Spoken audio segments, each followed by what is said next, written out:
We provide you the platform to turn your dreams into reality. Give wings to your aspirations with KR Mangalam University. तो big battle में बात middle east की। Middle east में फिर तनाव बढ़ने लगा है। ईरान का परमाणु कार्यक्रम सवालों के घेरे में है।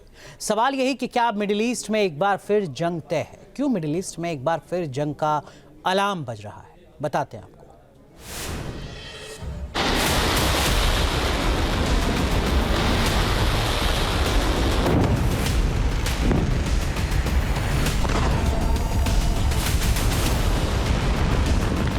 मिडिल ईस्ट में चली 12 दिन की लड़ाई क्या सिर्फ ट्रेलर है?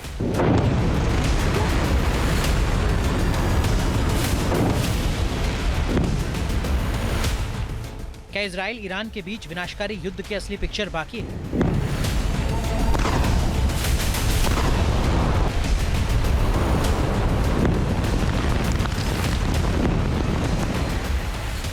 क्या मिडिल ईस्ट में एक और युद्ध तय है?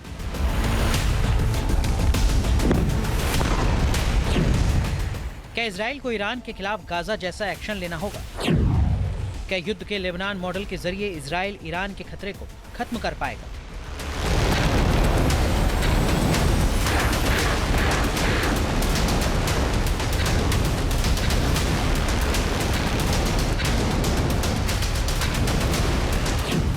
बारह दिन तक इजराइल और ईरान के बीच चले युद्ध की वजह से ईरान की राजधानी तेहरान पर इजराइल ने लगातार बमबारी की। ईरान को नुकसान तो हुआ, ईरान जख्मी है, लेकिन पलटवार कर सकता है। सवाल यही है कि क्या इजराइल और अमेरिका को कुछ बड़ा करना पड़ेगा? क्या इजराइल को ईरान में गाजा जैसा ऑपरेशन चलाना पड़ेगा? इजराइल की बमबारी में गाजा मलबे में तब्दील हो चुका है। क्या ईरान के परमाणु कार्यक्रम को रोकने के लिए इजराइल और अमेरिका को इसी तरह का एक्शन लेना होगा? ये सवाल इसलिए उठ रहे हैं क्योंकि ईरान के अंदर से उसके परमाणु कार्यक्रम को लेकर खौफनाक संकेत मिल रहे हैं।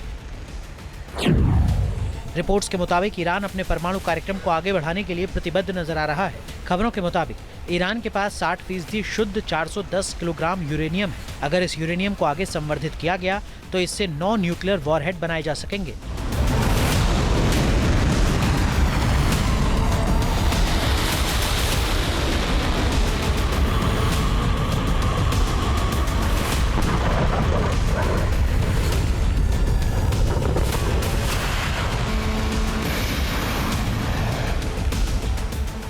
खबरों के मुताबिक ईरान की फोर्डो न्यूक्लियर साइट पर मरम्मत का काम तेज हो चुका है।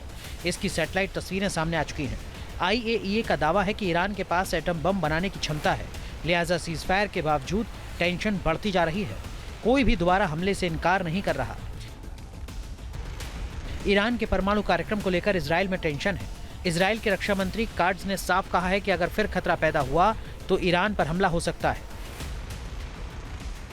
काट्ज का ये कहना कि हमले के लिए उन्हें अमेरिका की स्वीकृति लेना जरूरी नहीं है। पूरे मामले में ईरान की तरफ से आक्रामक बयानबाजी हो रही है। ईरान के आर्मी चीफ अब्दुल रहीम मौसावी का कहना है कि हमें सीज फायर के जारी रहने पर शक है। हम आक्रामक एक्शन का जवाब देने के लिए तैयार हैं। जाहिर है जमीन पर भले ही सीज फायर लागू है, लेकिन दोनों तरफ से युद्ध की तैयारी हो रही है। सवाल है कि क्या इजराइल ईरान में गाजा वाला फॉर्मूला लागू कर पाएगा? क्या लेबनान में हिजबुल्ला के खिलाफ हुआ पेजर ऑपरेशन दोहराया जाएगा? मिडिल ईस्ट अभी भी बारूद के ढेर पर बैठा है। कब इसमें विस्फोट हो जाए कहना मुश्किल है। Team news nation. जहां भक्ति है हर शब्द में, कथाओं में छुपे हैं दिव्य रहस्य और ज्योतिष देता है जीवन को दिशा। धर्म से जुड़ी हर बातों को जानने के लिए हमारे चैनल स्तुति को सब्सक्राइब करें। चैनल पर जाने के लिए इस लिंक पर क्लिक करें।